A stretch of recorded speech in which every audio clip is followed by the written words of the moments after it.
Viendo con mucha satisfacción y alegría que hay muchísima gente interesada por lo que vamos a hablar y por estos tres pesos pesados que hemos invitado para hablar de algo tan actual como son la hispanofobia y el nacionalismo.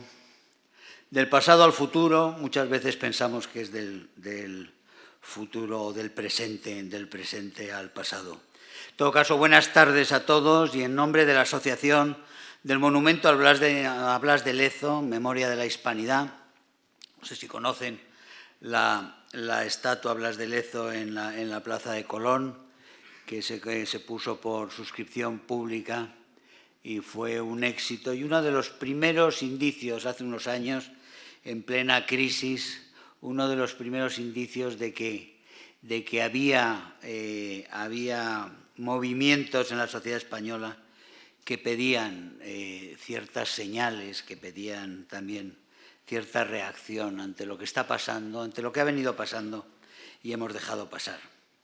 En todo caso, les hemos invitado aquí a un debate sobre la hispanofobia, sobre el odio a lo español, el odio a la idea propia de España y a la realidad de España y a las identidades que se nutren, los nacionalismos, no voy a decir periféricos, los nacionalismos en general, que se nutren de él y que a veces parecen que solo tienen como sentido realmente ese antiespañolismo, que solo adquieren peso, identidad y fuerza en el odio a lo español más que en cualquier otro tipo de identidad propia.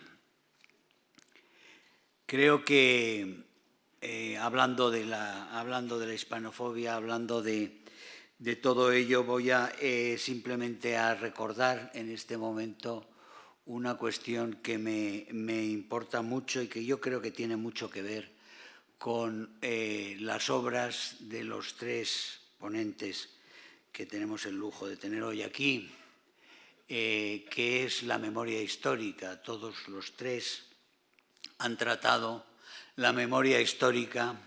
La memoria histórica es algo que nos viene torturando a los españoles desde hace muchos años. Empezó quizá precisamente con el término de la leyenda negra, empezó Julián Juderías a hablar de cómo veíamos el pasado y cómo se utilizaba el pasado.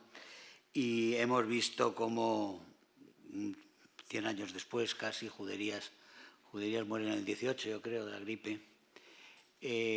Después de aquello, ahora estamos viendo cómo a finales del año pasado, es decir, en diciembre del 2017, muy exactamente el día 22 de diciembre del 2017, se publica en el Boletín Oficial de las Cortes del Congreso de los Diputados el proyecto de ley de reforma de la memoria histórica que presenta el Partido Socialista, que son 31 folios, o sea, 31 páginas de una reforma de la ley que también reforma ciertos artículos del Código Penal que realmente produce escalofríos. Se lo aseguro, les recomiendo a todos encarecidamente que lean ese texto, que de ser aprobado realmente acabaría de raíz con la libertad de expresión, de publicación y de investigación en España, que impone penas de prisión, multas, inhabilitaciones, y es realmente para todo tipo de planteamientos que puedan ver cierto tipo de humanidad o algo positivo en uno de los bandos de la guerra y que puedan criticar o atacar a otro bando, al otro bando de la guerra que fue el perdedor. Es decir, se hace una comisión de la verdad, no estoy bromeando, hay una comisión de la verdad que se crea en ese proyecto de ley, hay una serie de incorporaciones a unos especie de comités o comisariados en los cuales están presentes esas asociaciones memorialísticas que llaman, es decir, una serie de grupúsculos comunistas, revanchistas que han surgido con el erario, que viven del erario y surgieron durante la época de Zapatero, y es un subproducto radical realmente de lo que fue el revanchismo de Zapatero. El texto es, como digo, perfectamente aterrador, y les recomiendo a todos que lo vean, que lo lean y que sepan realmente con qué nos estamos tratando. Se trata en realidad de una treta política para intentar lograr por parte de la izquierda y de los nacionalismos antiespañoles de tratar que el grupo de Ciudadanos sea intimidado con eso del franquismo y del antifranquismo, y que al final se le obligue por parte de sus miembros o de su dirección, crea oportuno, como le ha resultado oportuno en otros momentos y en otras cuestiones, se incline por una abstención que permitiría la aprobación de esa ley. Esa ley no puede ser aprobada en este país porque esa ley supondría, como digo, el final de la libertad de expresión, de investigación, y sería un golpe terrorífico para las libertades españolas. Sin más, voy a presentar por orden de actuación. Primero va a hablar Elvira Roca, mi admirada Elvira Roca Barea, que ha puesto patas arriba realmente el mundo editorial con un libro que es Imperiofobia y la leyenda negra, con el que sigue batiendo récords en lo que es una gran demostración editorial de un estado de ánimo nacional. No sé por qué edición van ahora, pero pese a la luz de gas que le dieron las televisiones, porque todo lo que las televisiones y en general los medios inicialmente, porque todos estos libros que no siguen la línea clásica de la normalidad y de la corrección siempre son sospechosos y normalmente desaparecen o quedan, digamos, como acontecimientos editoriales medianos o pequeños que solo quedan entre los círculos, digamos, de lectores más extremos, activos, o entre gente, digamos, entendida del sector. Elvira Roca ha roto todos los moldes, ha roto todos esos límites, y Elvira Roca ha vendido libros por todas las esquinas.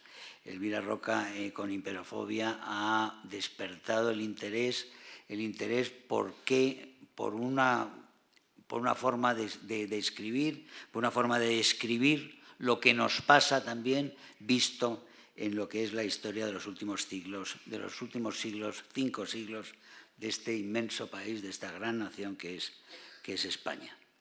Elvira Roca es una profesora malagueña que se fue a Harvard con el Centro Superior de Investigaciones Científicas y ha regalado después ese libro, que es un libro inteligente, refrescante y documentado, que rebate muchas de las mentiras inventadas por el enemigo que han sido parte de la historia asumida por los españoles.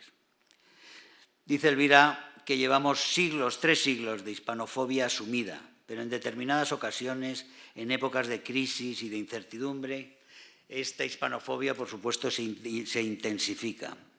La alianza de los nacionalismos periféricos del 19, nacidos en el 19, que son por definición hispanófobos, con la izquierda y no solo con la extrema, han creado situaciones perfectamente grotescas, en las que hay un frente común de herederos del carlismo, por ejemplo, con los comunistas, con los socialistas, en una sola idea, que es no permitir que la nación española reaccione.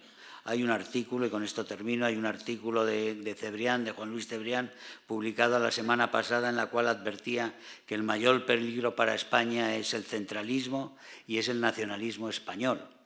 Y que decía que la vacuna frente a esa amenaza del nacionalismo español y del centralismo era dar a todas las autonomías el derecho a decidir que reclama Cataluña. Es decir, eso existe, esa corriente de opinión existe, esa corriente de opinión es la corriente de opinión mayoritaria en muchos sectores de la izquierda y, por supuesto, en los nacionalismos. Sepámoslo, seamos conscientes, porque está ahí, tiene fuerza y tiene fuerza en todos los partidos parlamentarios, en todos, repito. Muchas gracias y le doy la palabra a Elvira. Gracias, Germán.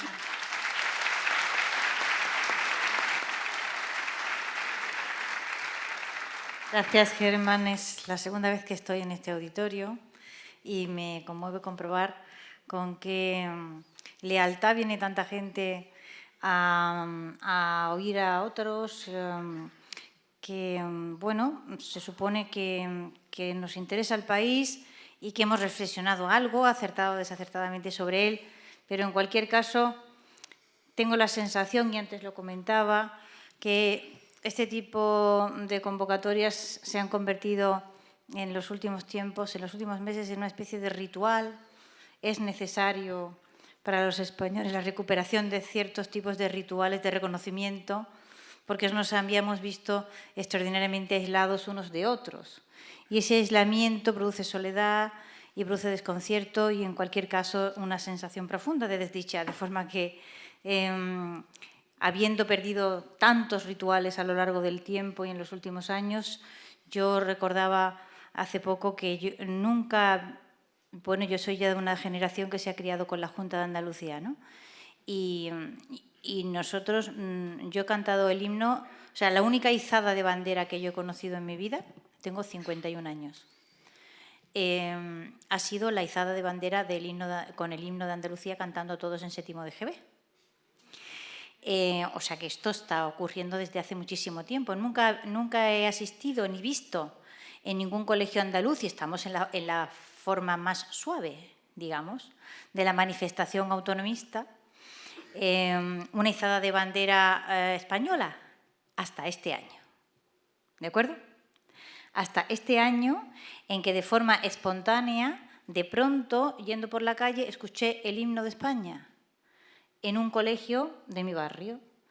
Y fui a ver qué pasaba y entonces ya fui a todos los colegios e institutos que había a mi alrededor y comprobé que de manera espontánea, en casi todos los centros de mi ciudad, los colegios y los institutos habían organizado espontáneamente, cada uno a su manera, de distintas formas, homenajes a la bandera. Que había habido centros en los que había habido que poner un mástil porque mástil no había. Y había habido que comprar la bandera a los chinos porque no estaba previsto. Pero se había comprado la bandera, se había puesto el mástil y se había hecho pues hasta banderas hechas con los chiquillos pintando los folios en blanco, uno de amarillo y otro de rojo. Hasta así se habían hecho banderas. Y esto significa muchas cosas y ninguna es mala. Entre otras razones porque eso que hemos mencionado, que hemos llamado el nacionalismo español, ha tenido siempre muy baja intensidad. O sea, España es un país que tiene plural y lo ha tenido desde siempre. No todas las naciones de Europa tienen plural. Admite el plural Rusia, los zares de todas las Rusias. Admite el plural los Estados Unidos de América. Admite el plural España, que ha sido nombrada como las Españas durante mucho tiempo, pero no hay las Francias, ni hay las Inglaterras, ni hay las Dinamarcas. Y esto de tener una nación que puede tener plural significa muchas cosas. Significa que el nombre de España ha sido preferentemente el nombre de una cultura común en la que siempre han existido, por ejemplo, otras lenguas. El castellano siempre ha convivido con otras lenguas desde su origen. Convivió en la península y ha convivido en América a lo largo del tiempo. Y nunca ha sido un factor de destrucción de esas lenguas, sino al revés. Es decir, el hecho de que se conserven en América tantas lenguas indígenas es debido a que fueron los españoles los que les escribieron gramáticas y diccionarios y las convirtieron en lenguas que se podían estudiar y que si hubieran vivido en la pura oralidad, hubieran desaparecido. Por lo tanto, no ha sido un factor de destrucción, sino un factor de conservación. El castellano convivió, lo que ocurre es que esto se menciona poco, pero me lo confirmará el profesor García Cárcel, con el siglo de oro del valenciano. El siglo de oro español convivió con otro siglo de oro de otra lengua en la península ibérica. y no solo no se estorbaron, sino que se alimentaron mutuamente, y es muy difícil comprender a Lope de Vega sin el teatro valenciano, y es absolutamente imposible comprender a Garcilaso de la Vega, más castellano y más caballero no cabe, sin Ausiàs March. De manera que frente a esa larga convivencia de una cultura que ha sido proteica, variada, que no ha negado nunca su diversidad, que cuando se celebra a sí misma le puso aquello el Día de la Raza, que no era una, que eran siempre muchas. La raza eran todas las razas de las gentes que hablaban español y que tenían esta cultura común enorme que ha sabido integrar siempre desde su origen. O sea que hablar del nacionalismo español es algo que requiere de muchísima precaución, porque normalmente el nacionalismo es un fenómeno excluyente y es un fenómeno que tiende a la división y que para prosperar necesita generar enemigos. De otra forma no puede construir, no sabe construir. Es un fenómeno de disgregación y de asfixia. Y España, para bien o para mal, yo creo desde luego que para bien, no ha sido nunca en la historia ejemplo ni de disgregación ni de asfixia. La primera gran globalización, si la queremos celebrar, posiblemente no, pero hay algunos voluntarios por ahí que la quieren celebrar con empeño, que es la primera vuelta al mundo, salió de aquí. Y el otro día el embajador Valencia, que está ahí sentado, me mandó una imagen preciosa de los reales de A8 castellanos, los españoles, con los sellos chinos. Fue la moneda de uso en Oriente durante mucho tiempo, incluso después de que el imperio falleciera. Es la mayor estabilidad monetaria que ha conocido el Occidente, la del real de A8, y está todavía esperando una buena monografía que la estudie, cómo se consiguió tener estable una moneda durante 3 siglos. El dólar todavía no lo ha conseguido. Quiero decir que de esa enormidad de historia, de la que se pueden citar ejemplos los que se quieran, nosotros hemos heredado solo la memoria, pero no el poder, ni la capacidad, ni la hegemonía. Y evidentemente ese imperio enorme generó un fenómeno extraordinario de propaganda en contra por parte de todos los poderes pequeños y locales que se sintieron cuestionados por esa hegemonía. ¿Cómo de beneficioso eso ha sido? Yo voy a poner solo 2 o 3 ejemplos para que ustedes se hagan una idea de la extraordinaria rentabilidad de la hispanofobia. La hispanofobia no ha perdurado a lo largo del tiempo simplemente porque sea un hábito cultural, que también lo es. Ha perdurado a lo largo del tiempo porque ha sido beneficiosa para muchos. Por ejemplo, de atrás para adelante. La hispanofobia hizo que la familia Orange, que no eran más que unos príncipes arruinados, se convirtieran en reyes de un país que no existía y todavía gobiernan en ese país. Es más, consiguieron promocionar a algunos miembros de esa familia al trono de Inglaterra, después de la gloriosa.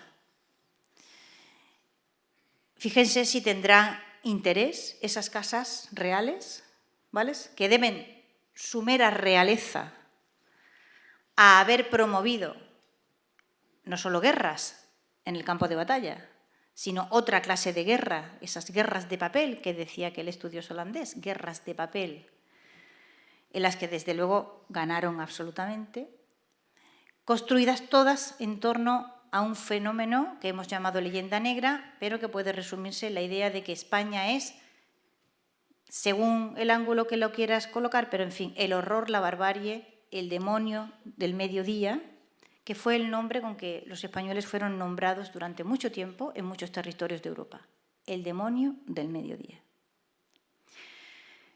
¿Quién tiene interés en superar ese estado de opinión?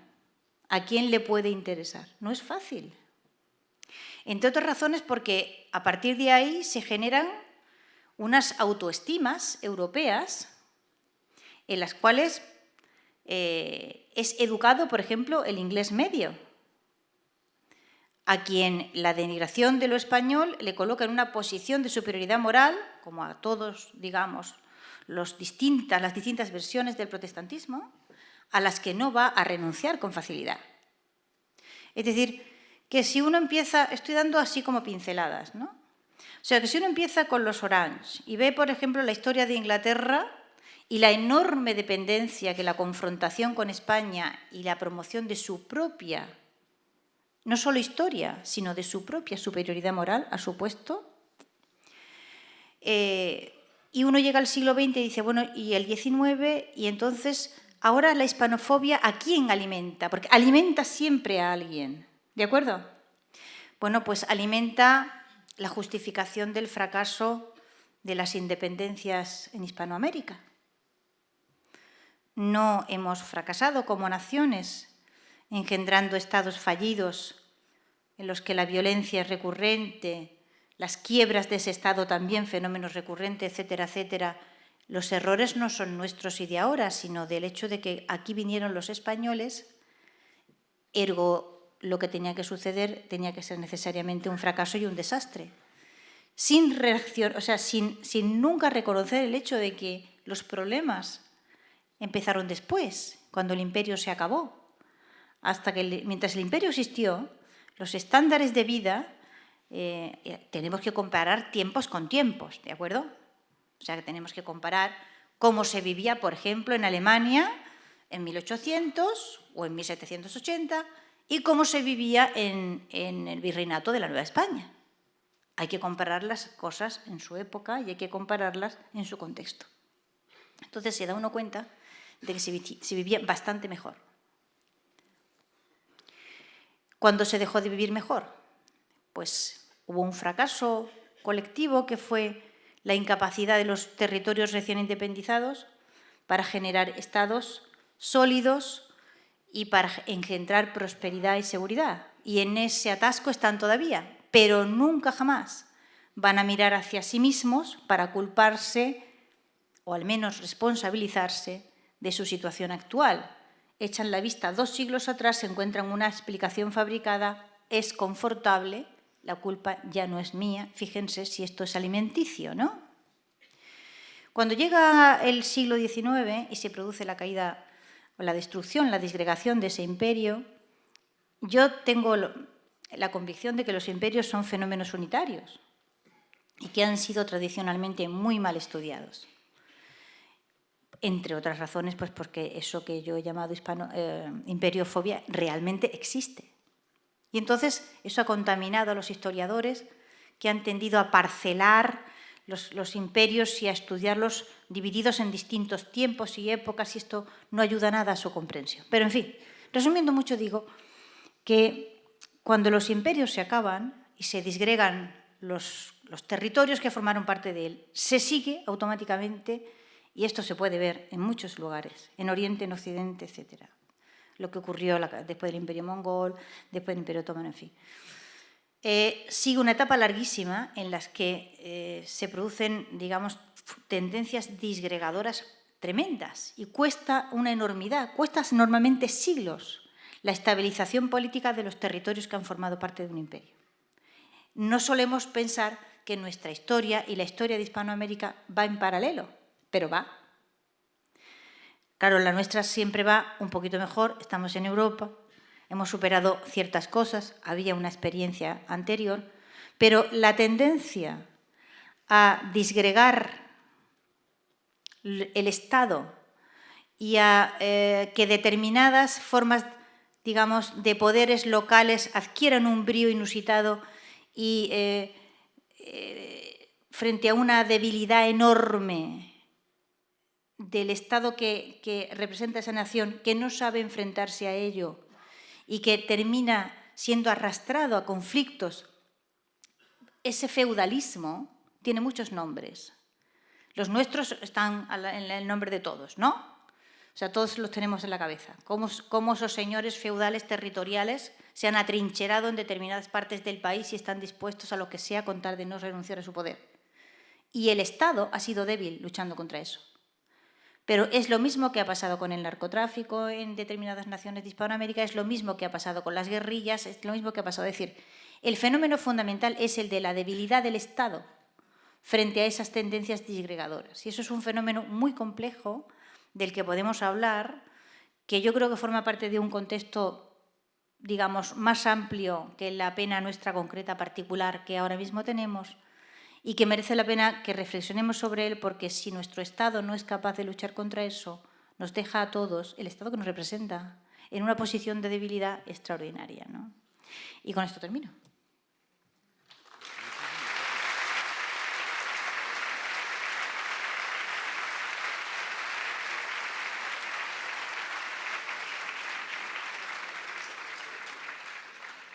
Muchísimas gracias, Elvira. Solo una cosa, hablando de los problemas que había de la Nueva España y de los problemas que ha habido con los nuevos estados, solo decirte que hay mucha gente que está despertando también allí, porque también allí se está vendiendo imperiofobia. Y mis amigos peruanos realmente lo han comprado y distribuido con entusiasmo. Tengo que decir. Bueno, vamos, siguiente participante va a ser Ricardo García Cárcel. Y Ricardo García Cárcel es uno de los grandes historiadores de su generación, que ha dedicado mucho tiempo, trabajo y esfuerzo a la imagen de España, también dentro de España y fuera de ella. Ahí están precisamente sus estudios sobre la leyenda negra, la Inquisición y el Siglo de Oro. También es un gran experto del periodo ese hoy tan manido por la manipulación, más que por el estudio que es la Guerra de Sucesión, Cataluña, que es donde vive, que es donde desde hace 40 años es catedrático en la Universidad Autónoma de Barcelona, donde ha vivido y sufrido todos estos procesos, este proceso y los procesos dentro del proceso de los últimos años, de las últimas semanas y de los últimos días y probablemente de los próximos, porque el martes tenemos esa especie de astracanada, llamémoslo como queramos, de investidura que ya se ha fechado. Les voy a dar la hora. El señor Torrent, que estuvo viendo en Bruselas al señor Puigdemont, ha puesto a las 3 de la tarde del martes la investidura. Veremos la investidura de quién, de qué o cómo, si viene de la Garterana o cómo va a venir. Desde luego el espectáculo que estamos dando es perfectamente grotesco. Dicho eso, el profesor García Cárcel es un reconocido especialista de los siglos XVI, XVII, XVIII. Es Premio Nacional de Historia del 2012 por La herencia del pasado, las memorias históricas de España. Actualmente es director de la nueva colección Política y Sociedad en la Historia de España. El año pasado publicó el ensayo, que está en su último libro, que es El demonio del sur. Se estaba refiriendo antes, Elvira, se estaba refiriendo al demonio del mediodía, que estamos hablando del mismo, en que se analizan en el libro, se analizan las campañas, las feroces campañas contra Felipe II y la utilización también de lo que era Don Carlos, la figura de Don Carlos y su relación con el rey. Eran los tiempos en los que Schiller todavía no tenía, Schiller con la leyenda negra realmente en sus manos, no tenía que enfrentarse a la visión mucho más laica y quizá mucho más probable, que es la versión de Boadella.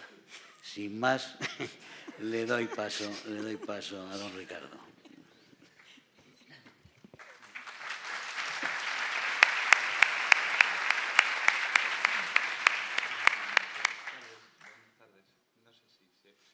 ¿Hay que encender? Perfecto. Buenas tardes. Gracias a Germán por sus amabilísimas, generosas palabras. Gracias a los organizadores de esta mesa redonda por la invitación a estar aquí con ustedes. Y yo debo expresar mi felicidad por estar al lado de Germán, de Elvira, de Stanley. Los he leído muchísimo y los valoro extraordinariamente, y estoy aquí también, como no, en memoria de la figura de Blas de Lezo, y voy a hablarles de la leyenda negra.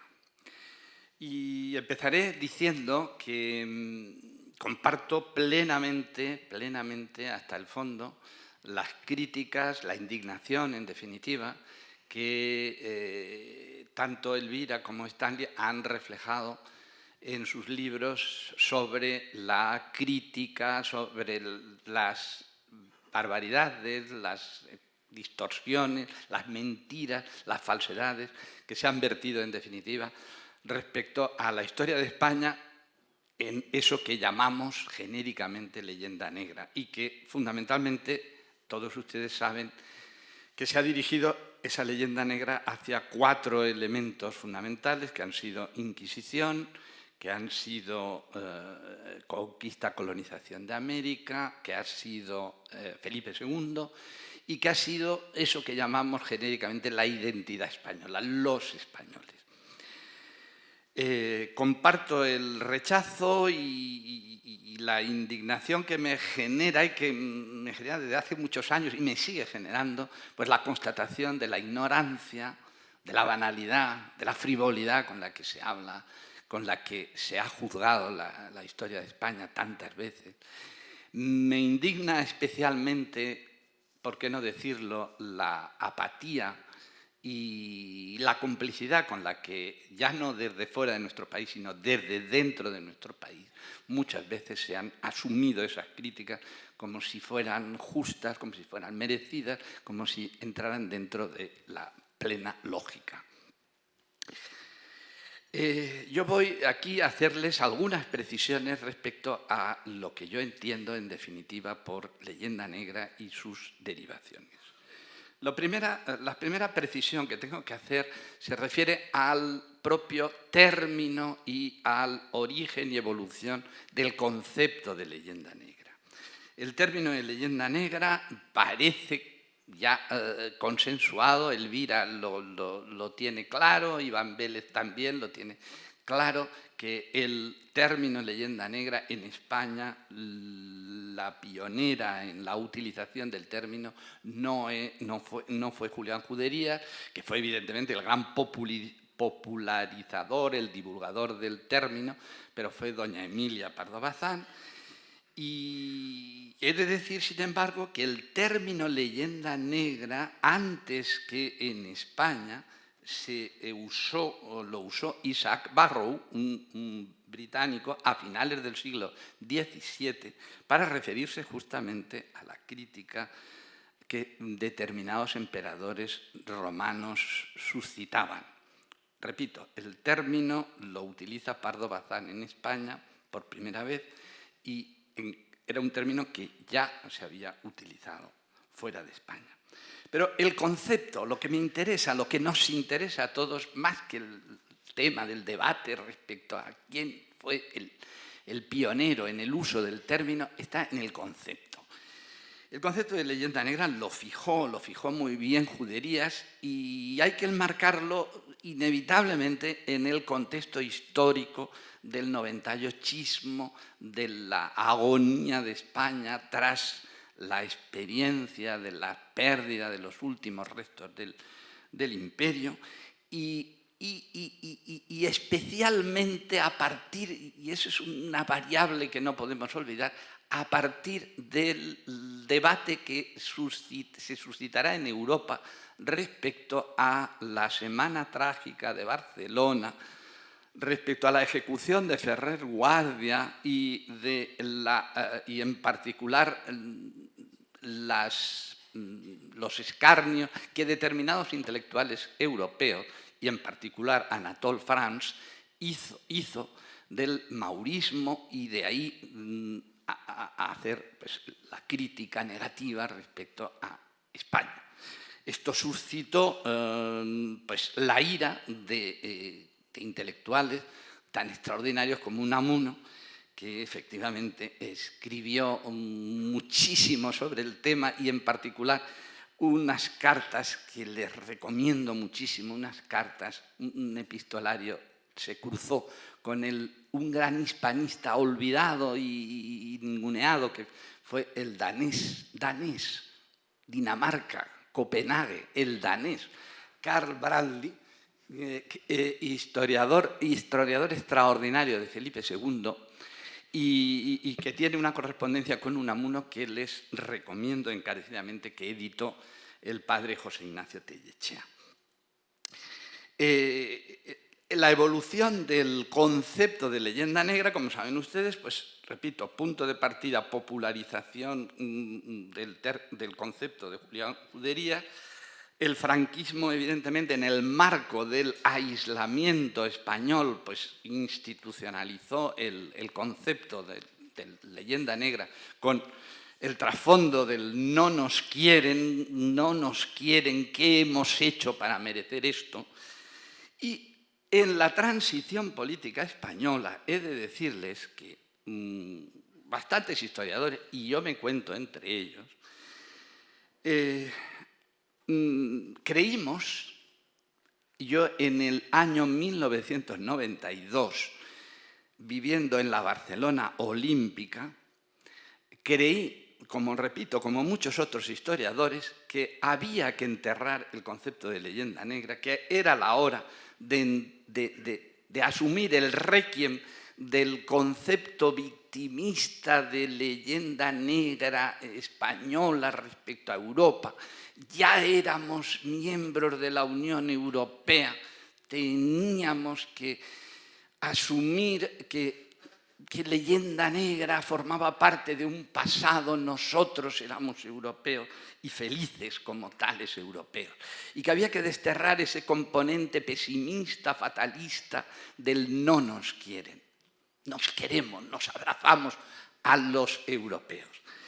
Y repito, fuimos muchos los historiadores que escribimos sobre el tema con este mismo discurso ideológico. Quizá el último que quería recordar es un libro que quería recordar por el título, un título calderoniano que utilizó Carmen Iglesias con el título de una obra de Calderón, No siempre lo peor es cierto, lo cual efectivamente es un estímulo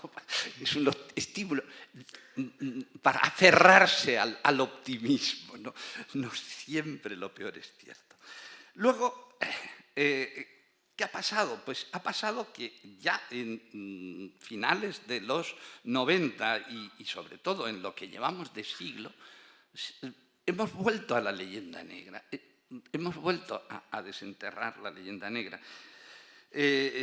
Empezó Gustavo Bueno, el libro Iván Vélez, luego el libro de Sánchez Jiménez, Yolanda. En los últimos años han sido muchas las obras Sánchez Jiménez y Yolanda Rodríguez, el libro de María José Villaverde y Francisco Castilla, y como no, Elvira. El libro de Elvira ha sido un bombazo editorial, como muy bien ha dicho Germán, un libro en el que hemos descubierto muchos, yo creo que todos los que estamos aquí, hemos descubierto a Elvira y la hemos leído con auténtica pasión. Pero la pregunta es, y luego el libro de Stanley, que culmina en definitiva este retorno al análisis de ese problema que nos sigue angustiando, leyenda negra. ¿Por qué? ¿Por qué este desenterramiento de la leyenda negra, que repito, la habíamos metido en una tumba y creíamos ahí con 7 llaves? Tiene que ver sin duda con la crisis de la idea europea. Europa, quizá, como les decía, los historiadores que escribíamos sobre este tema en los años 90, estábamos todavía bajo la huella del viejo concepto orteguiano de España es el problema, Europa la solución. Y vivíamos con esa íntima alegría, Europa. Europa, evidentemente, hay muchos signos de cuestionamiento de la idea europea, hay signos de crisis, eso me parece evidente. Pero sobre todo me parece evidente, y ese es el problema que nos une a todos y que estamos aquí todos en torno al problema de lo que llamaríamos una crisis de autoestima nacional. El libro de Elvira ha tenido el éxito que ha tenido porque ha respondido a la ansiedad que tenemos en esa autoestima nacional. Esta, por lo tanto, sería la razón por la que, en definitiva, el tema de la leyenda negra ha emergido. Pero al mismo tiempo he de decir, y ahí está el punto en el que yo tuve un amago de polémica con el libro de Roca, el punto que querría, la matización principal que querría hacer, sería que desde mi punto de vista el problema no es tanto el problema de la imagen de España fuera de España. Es un problema, sin duda, es un problema que a todos nos inquieta. Pero el problema de fondo, el problema trascendental, es el problema de la obsesión. Lo diré de otra manera, el problema no está en el no nos quieren, sino el problema está en que no nos queremos, que al parecer no nos queremos, nosotros, entre nosotros. Y por lo tanto, el problema desde mi punto de vista está en varias cuestiones. Está en la autocrítica destructiva, masoquista, que históricamente los propios españoles han hecho de sí mismos y que han contribuido decisivamente a esa leyenda negra. Ahí están los Antonio Pérez, ahí están los Bartolomé de las Casas, etcétera, etcétera. Y ahí está la incapacidad de fabricar relatos, siempre el problema del relato, la incapacidad nuestra de construir relatos satisfactorios, relatos de construcción de nuestros propios méritos, de nuestros propios valores, de saber vendernos fuera de España, siempre con el miedo a que no, extraña mala conciencia respecto a cualquier tentación narcisista, siempre el miedo a no caer en ese narcisismo, lo cual nos ha llevado en definitiva al fracaso. Si la leyenda negra ha tenido tanto éxito, ha sido sin duda porque ha fracasado la leyenda blanca o la leyenda rosa, como ustedes quieran. Ha fracasado históricamente nuestra capacidad para proyectar una imagen positiva de nosotros. Es un hecho irrefutable el que historias de España, desde la obra de Mariana, finales del siglo XVI, hasta la obra de Modesto Lafuente, la canónica historia de España, romántico-liberal de Modesto Lafuente, pasaron varios siglos sin que ningún español se atreviera a escribir una nueva historia de España, cuando se estaban escribiendo historias de España desde fuera de España. Conclusión, acabo rápidamente porque hemos pactado que seríamos muy rígidos en cumplimiento del horario preestablecido. Leyenda negra, leyendas negras. Ha habido muchas leyendas negras, no solo una leyenda negra, muchas leyendas con distintos colores dentro del negro, muchos grises. Incluso les diría, una leyenda negra, la negritud ha evolucionado, pero es que piensen que ha habido hasta leyenda amarilla. No olviden la Carmen de Mérimée, ¿es leyenda negra? No, es leyenda amarilla, es una leyenda romántica, reduccionista respecto a España, que convierte a España estrictamente en Andalucía, que fabrica un cliché, una postal amarilla del torero, del bandolero, de la gitana. Arquetipos que no responden a la leyenda negra propiamente en su sentido más literal, pero que sí que tienen ese punto evidentemente devaluatorio de la España real. Y antes de darle la palabra, yo querría decir, antes de dar la palabra al maestro Stanley Payne, decirle lo que le debemos a los hispanistas. Lo mucho que le debemos a los hispanistas que han asumido justamente reivindicar España, quitarnos esa aura, ese lastre de mala conciencia que ha pesado sobre muchos de los relatos que los historiadores españoles hemos hecho. Cuando algunos historiadores, incluso algunos hispanistas, se plantean hoy día si ha llegado ya el final de la necesidad de los hispanistas, porque la historiografía española ya está madura, presuntamente madura, para caminar solos por el camino de la historia de España, yo digo, como tantos otros, todavía nos hacen falta historiadores mexicanos.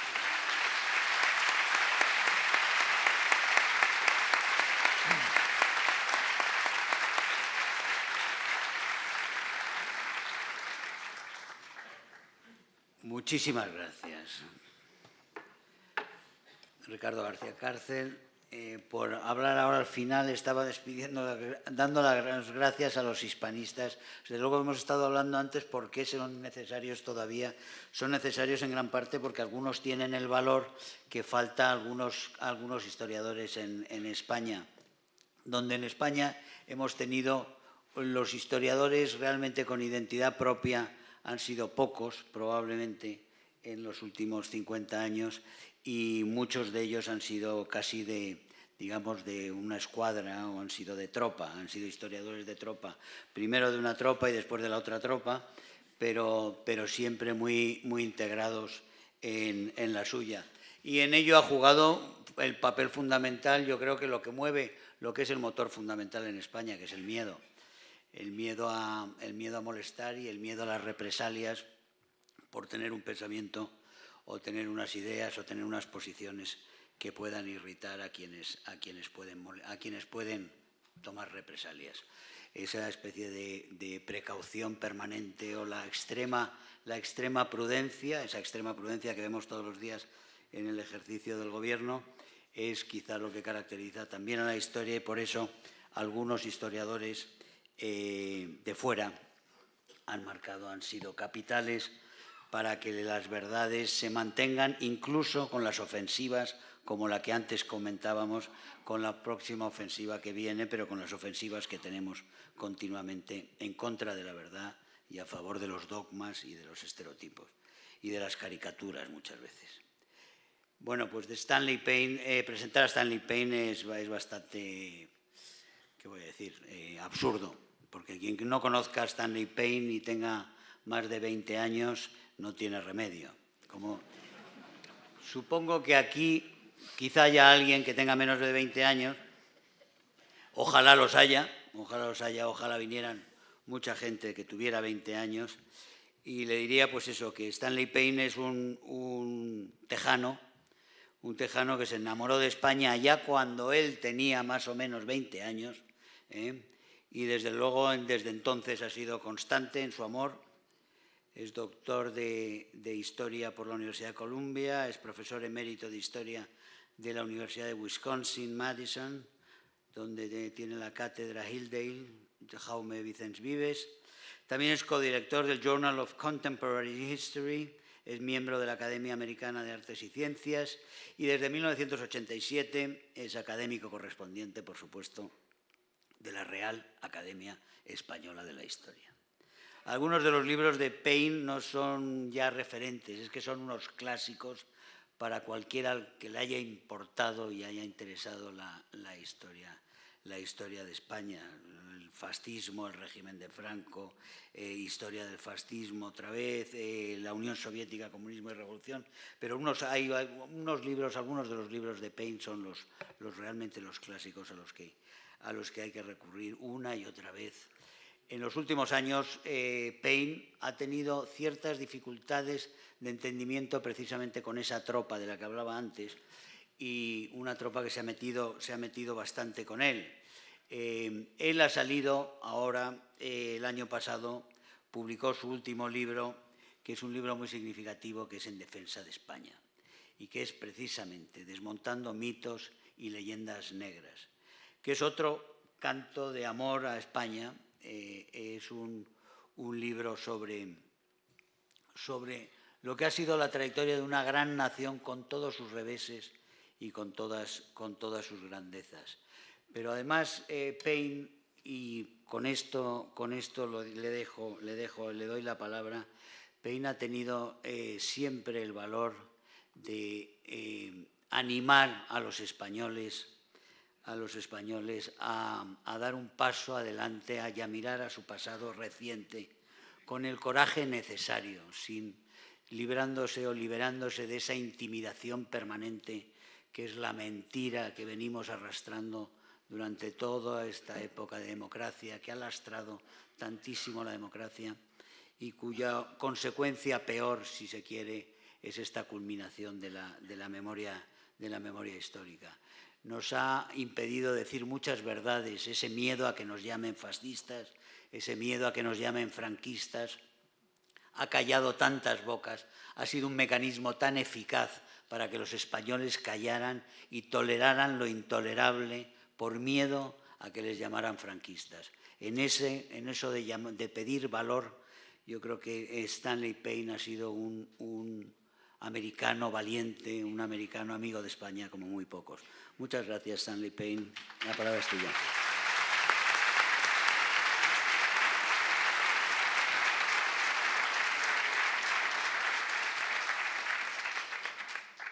Muchas gracias, Germán, por estas palabras. Está evidente que la cuestión de la leyenda negra es uno de los temas más importantes de la historiografía de España, aunque en su forma clásica ya no existe, o existe muy poco.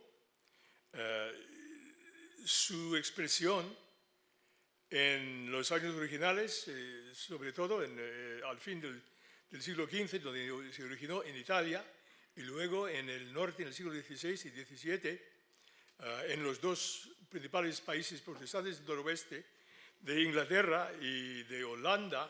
Entonces fue la forma clásica de los españoles como gente especialmente cruel y sádica, y violenta, y opresiva.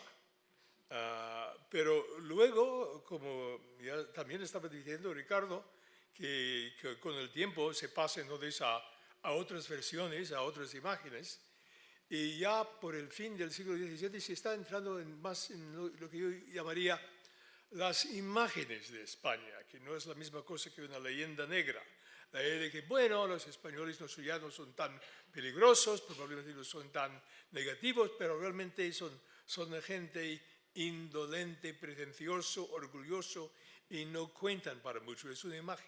Es otra imagen negativa, pero no es exactamente la leyenda negra. Y por el fin del siglo XVIII se pasa a lo que ha sido en los tiempos más recientes, las últimas generaciones, la imagen más persistente de España, de la España romántica, que no es ninguna leyenda negra. Es por la primera vez en las opiniones internacionales durante la época moderna, es una opinión, digamos, más o menos positiva de España y de los españoles, pero es la versión romántica, es un romanticismo de las peculiaridades de la sociedad española y de su cultura que se ha mantenido por bastante tiempo, a lo menos hasta mediados del siglo XX. Uno de sus exponentes extranjeros más notables del siglo XX fue el escritor americano Ernest Hemingway, y ya finalmente fue asumido por el propio gobierno de España, el lema del truismo franquista de que España es diferente, en parte es un intento de utilizar lo que se queda de esta imagen. En cambio, si se pregunta hasta qué punto existe la leyenda actualmente en el extranjero, en el siglo XXI, yo diría que eso probablemente no es algo muy importante. Solamente queda como residuos de esto, términos como la Inquisición. Cuando se dice normalmente en inglés, la Inquisición se refiere a España y no a otras Inquisiciones. Pero por lo general esto ha sido superado, ha costado bastante tiempo. Es interesante ver cómo esto ha funcionado, por ejemplo, en Estados Unidos, en que siempre había algún interés en España y un respeto por el idioma y por la literatura y el arte, pero a la vez un cierto desprecio de la sociedad, digamos, o de las potencias de habla española. Es una actitud complicada, pero que duraba hasta a lo menos mediados del siglo XX. Una actitud, una combinación de un respeto limitado también con cierto desprecio. Pero yo creo que esto ya ha cambiado hasta cierto punto en cuanto a las actitudes extranjeras por el siglo XXI. Otra cosa es la cuestión de entender los asuntos de España y la historia. Y la historia de España ciertamente es la historia más tergiversada, más mal comprendida, de la cual la gente es más ignorante de todas las historias nacionales de Occidente. Y eso es lo que pasa también dentro de España actualmente.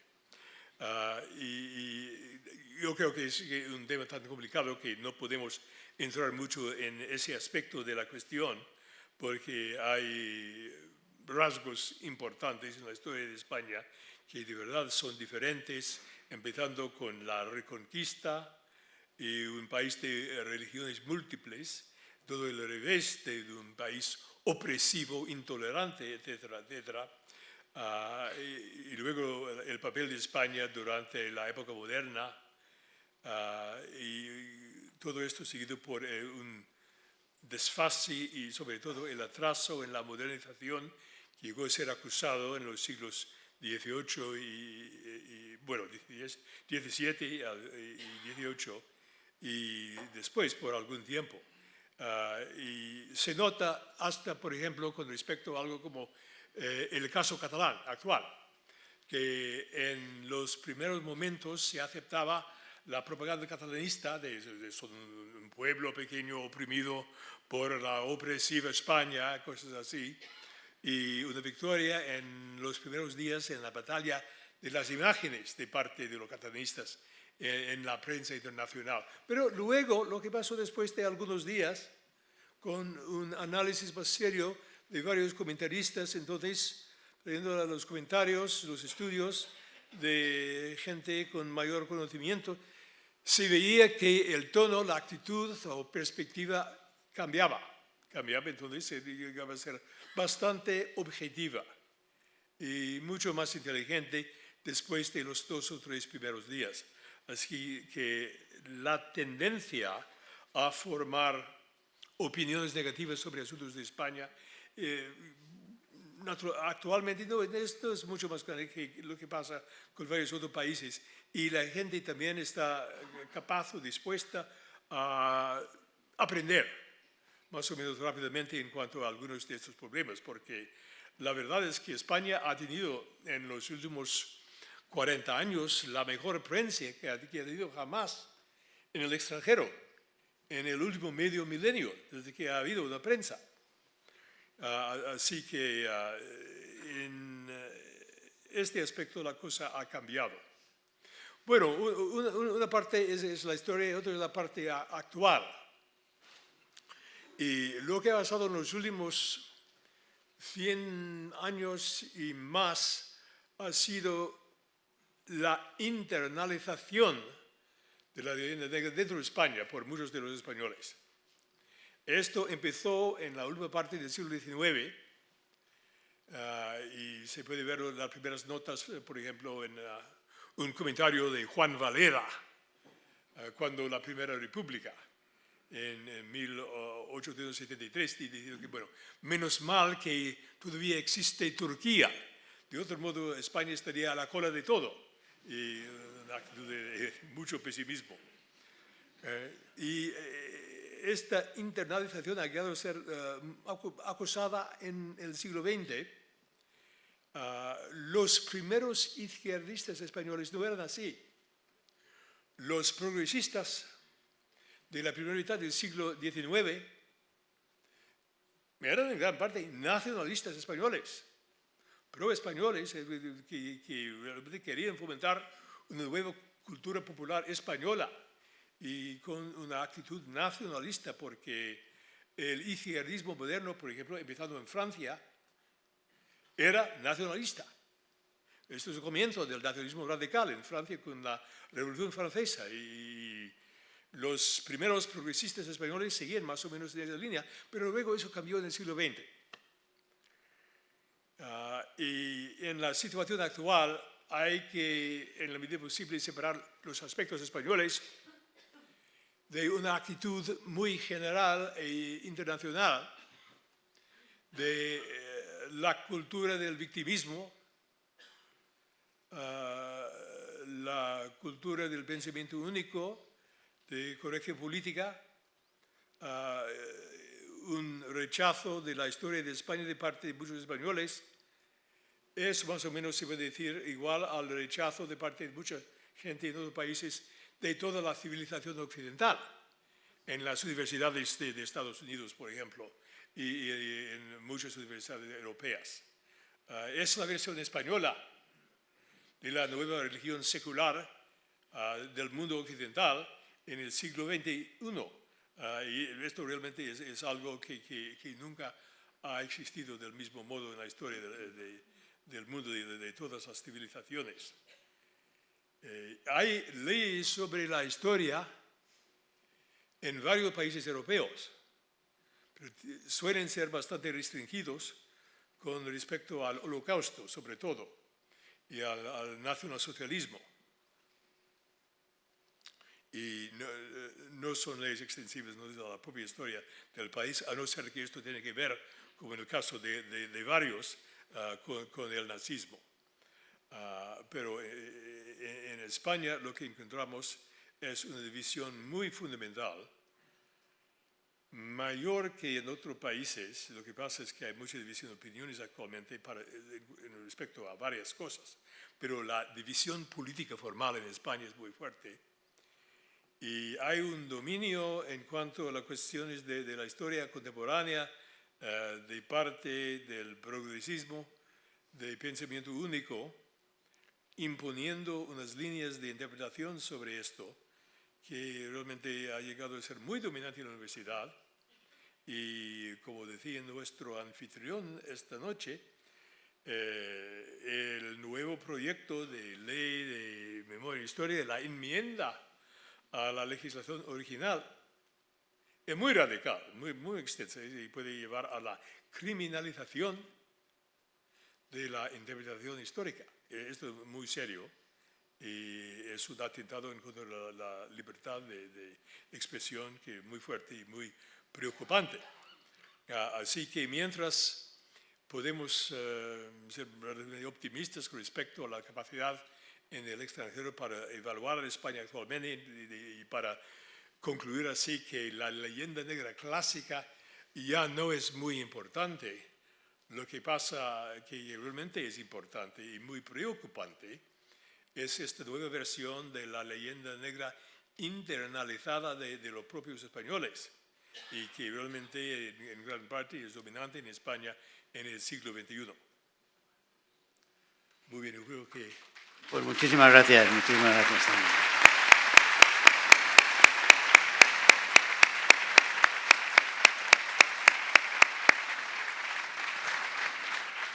Bueno, pues tenemos todavía un momentito.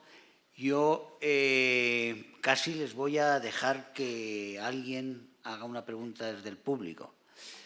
Si tienen alguna pregunta concreta, puntual, que hacer a alguno de los ponentes concretos. Hable alto porque no tenemos micrófono.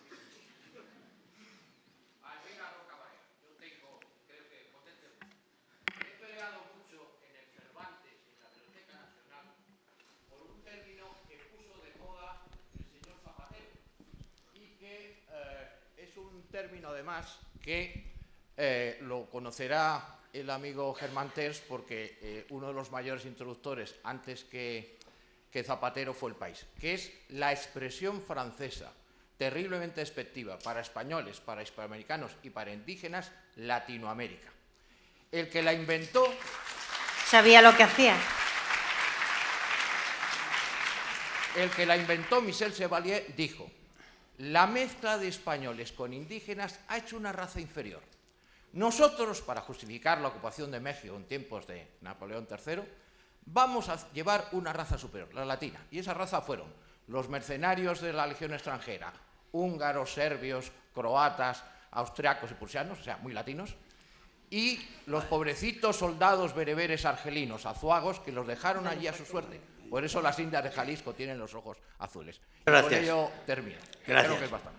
Gracias, no tengo nada que añadir a lo dicho. Es cierto que el término se acuñó para justificar una aventura política absolutamente delirante, como fue el intento de ocupación de México por parte de... Las aventuras expansionistas francesas han sido todas delirantes.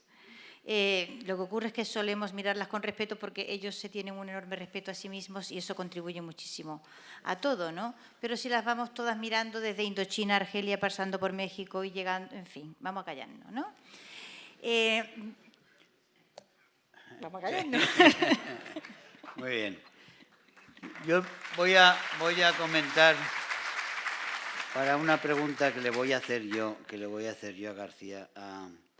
a García Cárcel, don Ricardo. Don Ricardo es el que está viviendo en primera persona los efectos retardados de la más cómica, quizá, caricatura de la historia, de la manipulación histórica que se ha podido hacer jamás. Cuando uno ve realmente lo que se está diciendo en este momento, lo que se viene diciendo en estos pasados años, o en estas pasadas décadas, pero sobre todo en los últimos años, sobre el pasado de Cataluña en Cataluña, es realmente un esperpento mayúsculo y es una caricatura total. Yo quería preguntarle en qué medida percibe un hartazgo respecto a esto dentro de lo que son los catalanes, que no todos se han podido volver locos y no todos han podido chocar con esa, no todos pueden realmente asumir esas caricaturas tan grotescas que van desde el Cervantes catalán a Santa Teresa catalana, en fin, por no seguir por ahí, ¿no? Creo percibir el hartazgo al que se refiere Germán. Pero claro, tenemos siempre el problema de confundir a veces el deseo con la realidad.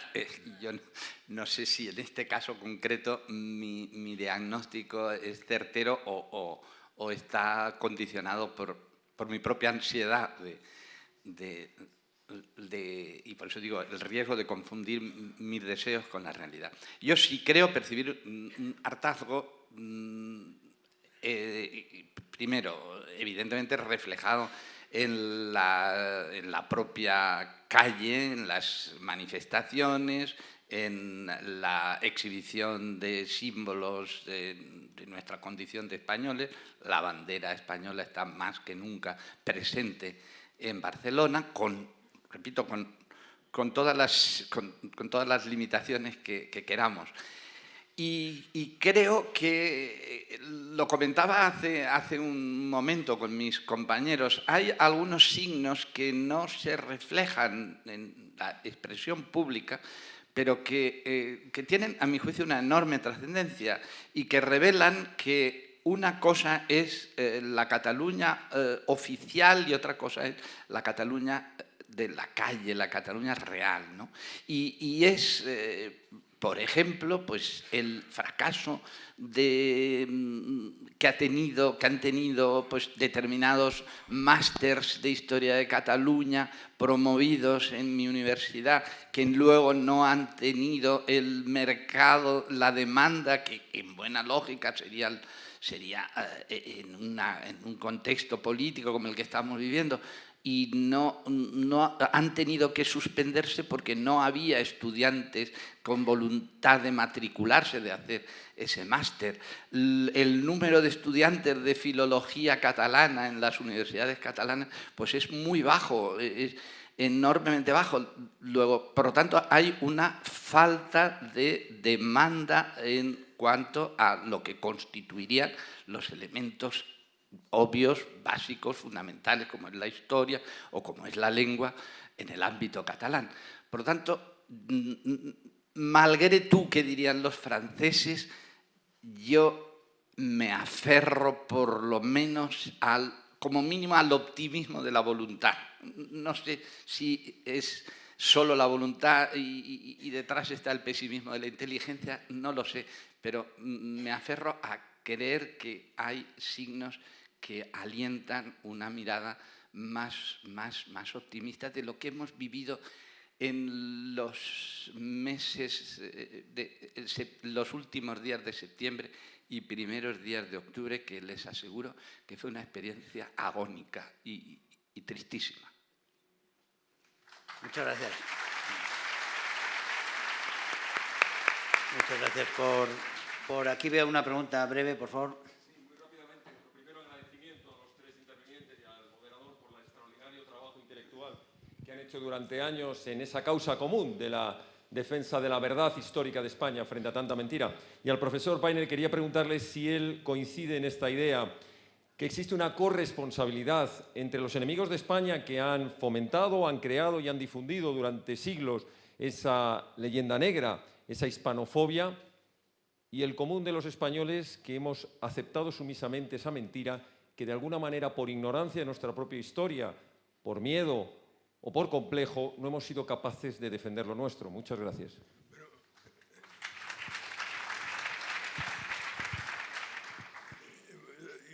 Yo creo que podemos hablar de corresponsabilidad solamente a un nivel muy abstracto porque la leyenda clásica, la leyenda negra clásica, realmente un asunto de años de conflictos internacionales que ya no existen. Esto es una cosa que no es que ha mejorado la situación.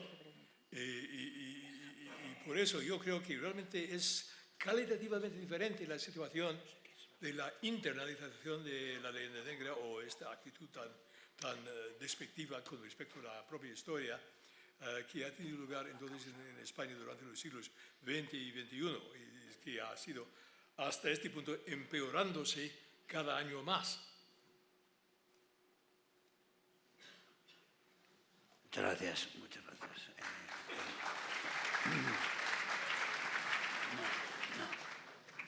A ver. Aquí abajo, aquí abajo. Sí, creo que aquel señor también. A ver, uno allí rápido y después aquí. Se oye bien, ¿no? Bueno, antes de hacer la pregunta, felicitarles a los tres ponentes por su magnífica exposición. Decir que me he leído libros de los tres ponentes en muchas ocasiones. Ahora mismo estoy a la mitad con el libro de María Elvira. Y bueno, quiero pedir perdón a la audiencia porque voy a hacer un Paco Umbral ahora, un poco terrible, pero bueno, el año pasado salió un libro por la editorial El Viejo Topo que se llamaba El marxismo y la cuestión nacional española, que escribí yo, y cito a María Elvira al principio del libro. Lo digo más que nada para desmentir una cosa, que no todas las personas de izquierdas en España odiamos a nuestro país.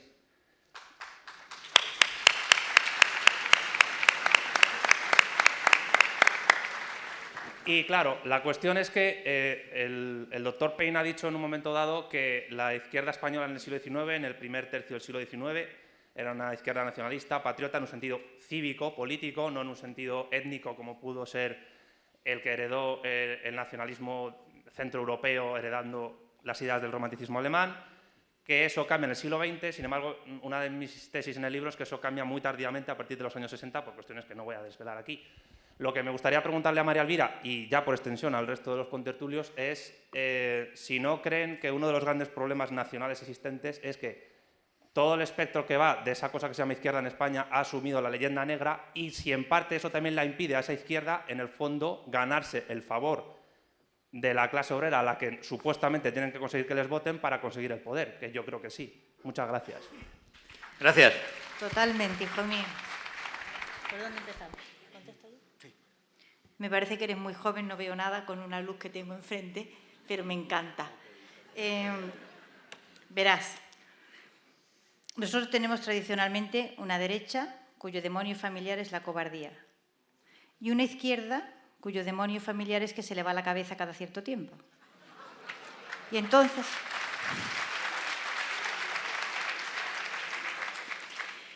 la izquierda española, cuando entra en vena suicida, se alía con los nacionalismos y se mata. Y entonces deja Ahora mismo yo calculo 5 millones de votos huérfanos de toda orfandad, porque no quieren votarle a la derecha y no quieren tampoco apoyar una izquierda que creen que va a ser destructiva para su país. Esos 5 millones de votos en busca de autor son los que ahora mismo, digamos, están así en el mercado. O sea, cualquiera con un poco de luces que se ponga a pensar va a por ellos y se los lleva.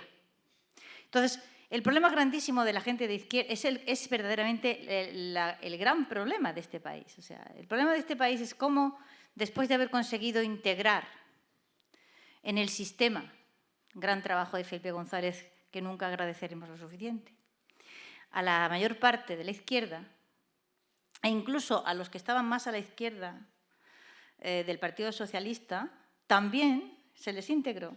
Se ha producido este proceso de desintegración y desestructuración de la izquierda, que yo no sé si tiene que ver, y que por supuesto que tiene que ver, como dice el profesor Payne, con esta especie de última religión de la izquierda que ha abandonado sus presupuestos clásicos. Quiero decir, por ejemplo, yo he sido sindicalista toda mi vida y ando últimamente asombrada de pensar que no sé dónde están los sindicatos, que no se han dado cuenta de que el horario laboral ha desaparecido. Andará mirando para Pamplona, no lo sé, pero quiero decir que problemas laborales gordos y serios los hay. Están como abducidos por una serie de asuntos absolutamente delirantes, de género, número y caso, que mientras siga conteniendo venta, pues probablemente seguirán vendiendo, pero el hecho es que problemas sindicales hay y no hay sindicatos, existiendo los sindicatos, que se ocupen de ellos. O sea, que tu izquierda, un poquito la mía también, ¿vale?, tiene un problemón y necesita de mucha gente con cabeza, capaz de reconducir esta situación. Porque de la situación gravísima que no hemos salido todavía de ella, yo creo que vamos a salir bien, pero que estamos en curso, ¿no?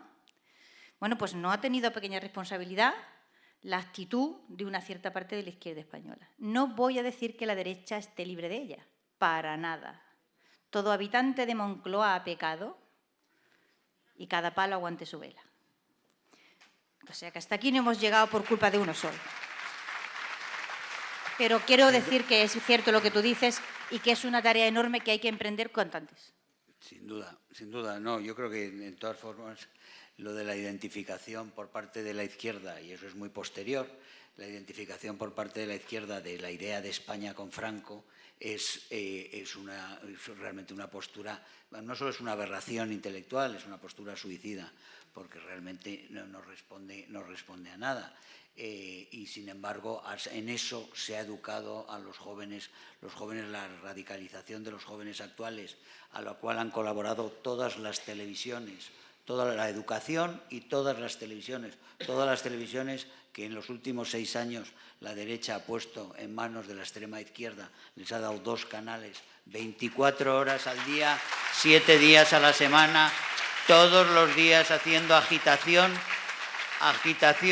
contra las instituciones y agitación de odio hacia cierta parte de España. Eso es una culpa que es de este gobierno y que pagaremos muy caro. Estamos pagando desde luego en estos momentos. Pero fíjate, Germán, eso pasa muy después. Quiero decir, eso es muy tarde, eso es Zapatero. Posfelipismo. Eso es Zapatero. Es cuando la izquierda no tiene discurso, y la izquierda se impone la voluntad a través de Zapatero, a través del primer artículo de Cebrián del año 2001, días después de perder las elecciones, Jaime Mayor Oreja y Nicolás Redondo haciendo la alianza constitucionalista en el País Vasco, que estuvieron a pocos miles de votos de ganar.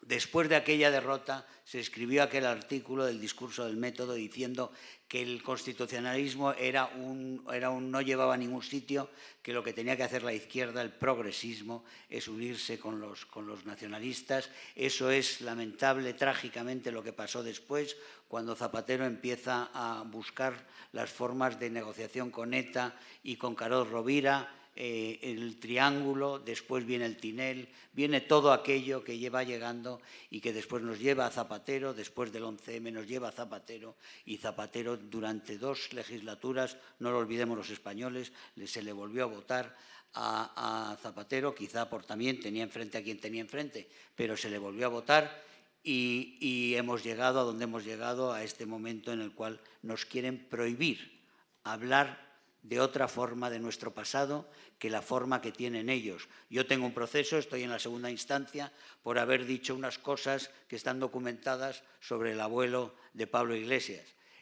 Ahí estoy. Desde luego, el camino es intimidar a la gente que habla de la guerra civil para que solo hablen de la guerra civil los que tienen una versión. Ahora ya se ha ido un paso más allá y ya no es intimidación a través de los tribunales, sino es intimidación a través de órganos políticos que quieren construir ahora con la nueva reforma de la ley. Por eso digo, estamos con cuidado, cuidado porque lo que puede venir es muy serio. Hay un señor allí. A ver, aquí, perdone. El señor lleva con la mano levantada. Sí, pero ese ya habla. Ah, ya habla. Sí. Perdón.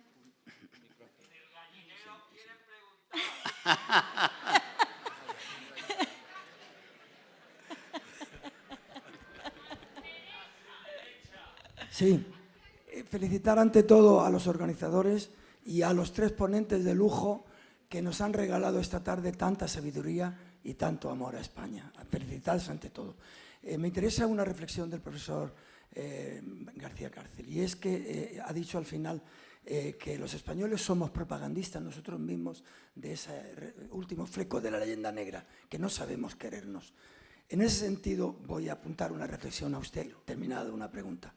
Efectivamente, yo considero también, como escritor, que no hemos sido capaces de culminar proyectos de éxito colectivo en muchísimos años. Afortunadamente tenemos uno que celebrar, uno que nos ha permitido transitar durante 39 años pacífica convivencia, en progreso, en libertad, en democracia. Pues bien, cuando parece que todo esto ha ocurrido tan recientemente, se está abriendo paso a una corriente de opinión, desde luego con una semilla de la izquierda netamente identificada, pero se abre paso esta corriente de opinión para dar legitimidad a la transición española, para ningunearla. La pregunta es, ¿esta nueva corriente de opinión sería coincidente con eso que usted dice, de que nosotros mismos somos los más autodestructivos respecto a nuestra propia realidad histórica? Muchas gracias. Yo creo que ciertamente tenemos históricamente mucha responsabilidad en eso que llamamos efectivamente la leyenda negra o la crítica negativa. Y ya digo, nos tendríamos que remontar al siglo XVI, pero es un hecho incuestionable que ha habido una tendencia a la autoflagelación permanente en la fabricación de los relatos de nuestra historia de España. Y lamentablemente, de ello sabe mucho más, obviamente, el profesor Payne que yo, en la historia contemporánea reciente, pues es un fenómeno incuestionable. Es decir, hoy día pesa más, en las universidades españolas pesa más el discurso, el relato, por decirlo de alguna manera, de la izquierda, el relato canónico de la izquierda, que no el de la derecha. Y me temo que esto nos llevará mucho tiempo cambiar. No, es que el de la derecha está proscrito en muchos sitios, no se puede expresar. No se puede en expresar. Algunos sitios, eso es así. Bueno, Hay vamos a hacer una chica última muy pregunta joven allá que arriba. tiene de abogada aquí a Es que es Elvira. muy joven. Es que una se ha dedicado a la enseñanza de la juventud muchos años. Anda. Germán, me acabas de dar la palabra, Germán. Estoy en la última fila de aquí, pero no, desde luego, de los últimos en llegar. Y Germán, somos amigos desde hace años, porque soy Luis Fraga, que fui senador del Partido Popular durante 21 años. Mi única pregunta, formulada a todos los ponentes, rememorando lo que dijo Vargas Llosa en su novela Conversaciones en la Catedral, cuando él pregunta ¿cuándo se jodió el Perú? Mi pregunta es ¿cuándo se jodió España? No, nunca. Y probablemente, si se ve a corto plazo, yo que entonces era parlamentario y muchos de nosotros estábamos ahí, podríamos decir que cuando los trenes del 11 de marzo, pero, y esa es mi tesis y acabo, yo creo que se jode antes cuando en un momento determinado España abomina de toda vocación de excelencia con el problema de que las élites, y esa es la tesis que estoy manteniendo, y el desafío que lanzo a todos los ponentes, las élites en española han sido malas. Desde algún momento, no sé de cuándo, la pregunta es cuándo y por qué se jode España. Se jodió en algún momento en el siglo XVIII. Y hasta entonces seguimos. El ejemplo más claro es el señor Rajoy, que todos sufrimos. Muchas gracias.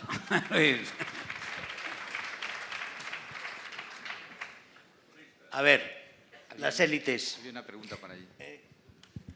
Pero es la tesis de Ortega y Gasset, Sí, que siempre han fracasado no meramente en el siglo XIX, pero antes.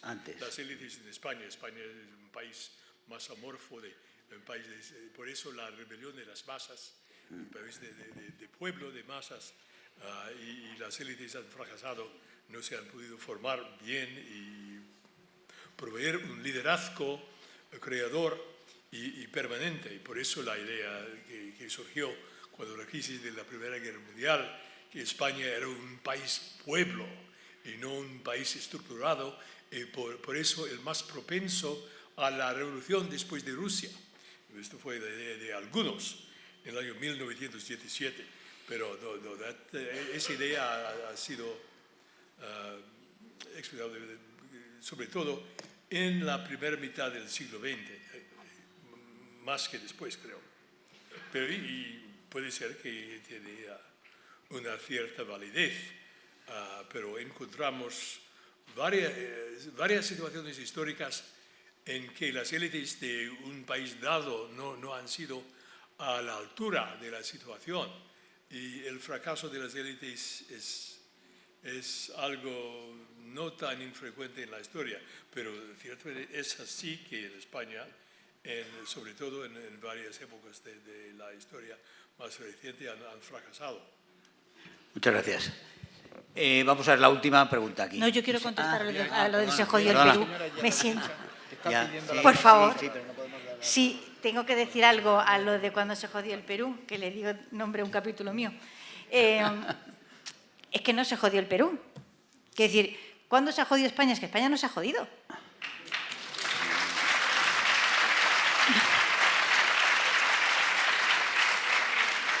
Tengo que decir que este país intentó lo que otros en Europa, una expansión.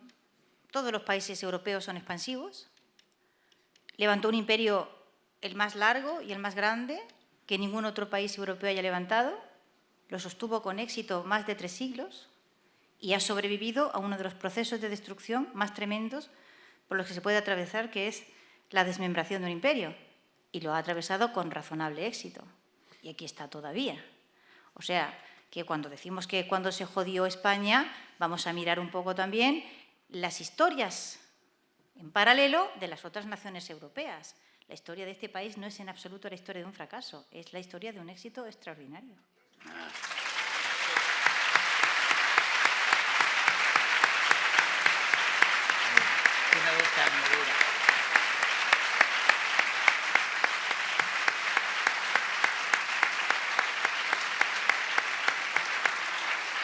Bueno, tengo prometido aquí la última pregunta.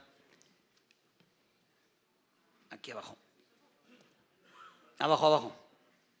No tengo tiempo para más. Tenemos que ir cerrando. Sí, buenas tardes. Soy Elizabeth Wiles, soy la presidenta de la Asociación Norteamericana Hijas de la Revolución Americana. Así que el ámbito, el área en que estamos hablando será simplemente la independencia de los Estados Unidos. El capítulo, la organización en España, lógicamente estamos metidos o metidas, ya que es una asociación de mujeres, en la historia de España referente a nuestra independencia.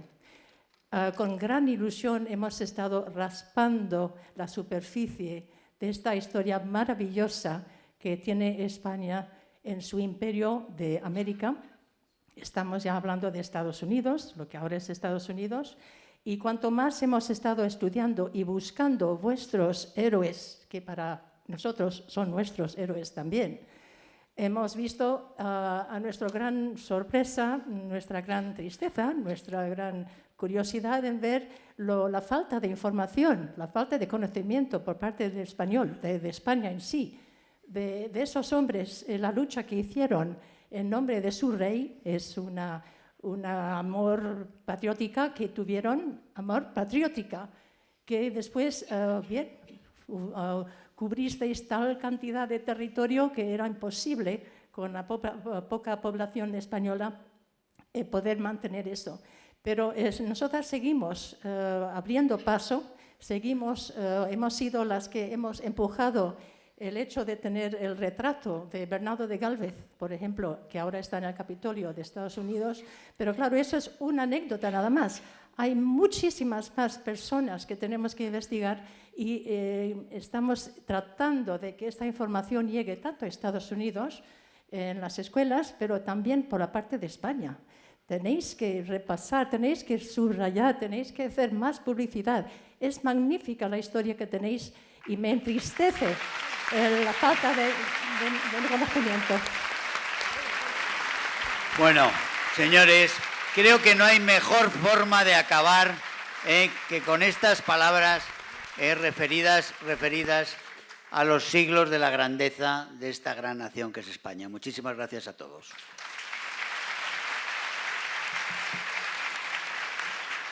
Thank you.